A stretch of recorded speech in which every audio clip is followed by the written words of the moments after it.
All right, let's get it fired up.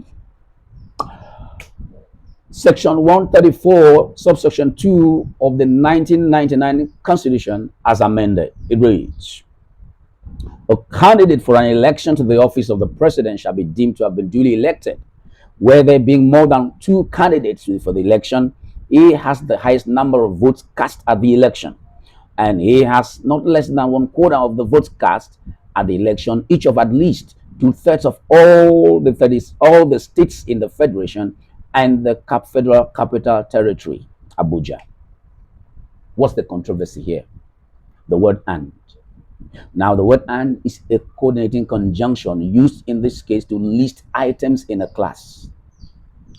All right? It is used to list items in a class. The class here is the entity called Nigeria. The items here are the units that make up Nigeria.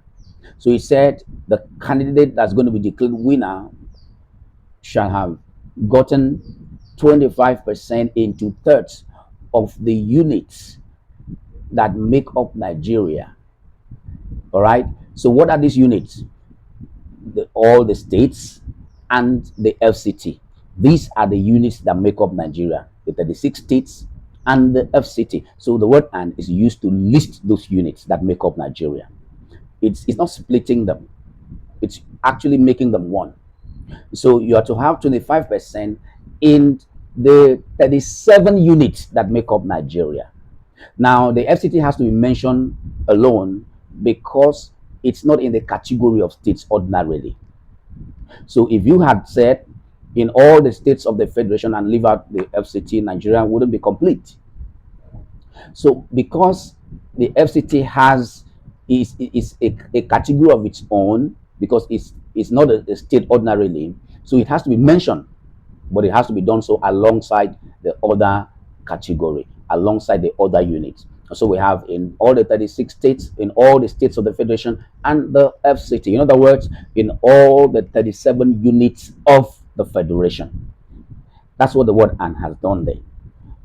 Now, if the framers or writers of the Constitution wanted to make it mandatory that you have to have 25% in two-thirds of the 36 states, and then you also have to have 25% in the FCT, then the sentence structure of the federation, the side of the 36 states, would have been replicated on the side of the FCT as well.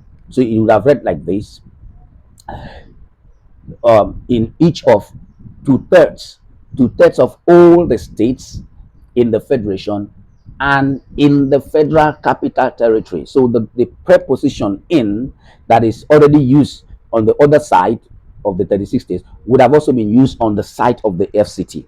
So you would have read 25% in all the states of the in two-thirds of all the states of the federation and in the FCT and in the FCT. That way, it would have made it mandatory to have 25% in the FCT. All right.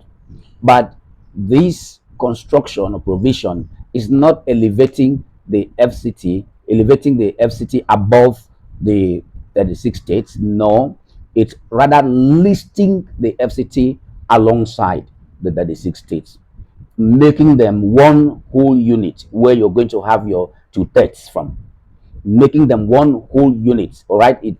That has added FCT to the 36 states, making them 37 units from which you're going to have 25%, the two-thirds, 25% in two-thirds of that unit, of those units. All right. Now, I want to make a very strong categorical statement. You might not like what I've said because of your devotion to and love for your candidate, and so you might insult me and say all kind of things. Listen, just be honest enough, be humble after the court judgment, and to come back and say, you were correct, I'm sorry for insulting you. Listen, the petitioner who uses this as this ground for petition or ground of petition is going to lose, except he wins through other grounds, all right, but not this.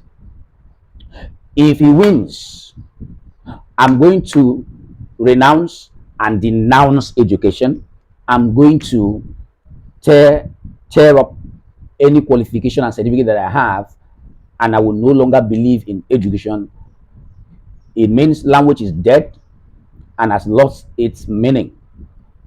But listen, I say this with 110% confidence that this thing will be thrashed in the court. It will be thrashed by the judges. Because it's simple English. This is just rudimentary English, not advanced English. I have not talked about the Constitution because I'm not a lawyer. You might question my, even though I've seen all the legal interpretations, I've read previous similar cases, I've seen the constitutional references that also have to do with this. But I'm not talking about them because you will question my authority. I'm not a lawyer, you see. But for semantics and grammar, yeah, I have the authority there. Thank you for watching. Please share this. Let others learn from this, all right? Well, for me, it's entertaining. I'm not a politician. I don't support any of the candidates. I didn't vote for any of the leading candidates. I don't support any of them. So I'm not a politician. I'm just enjoying myself, saying what I know, okay? I hope you will find this entertaining too. You will not take it too personal and serious, all right? Thank you very much.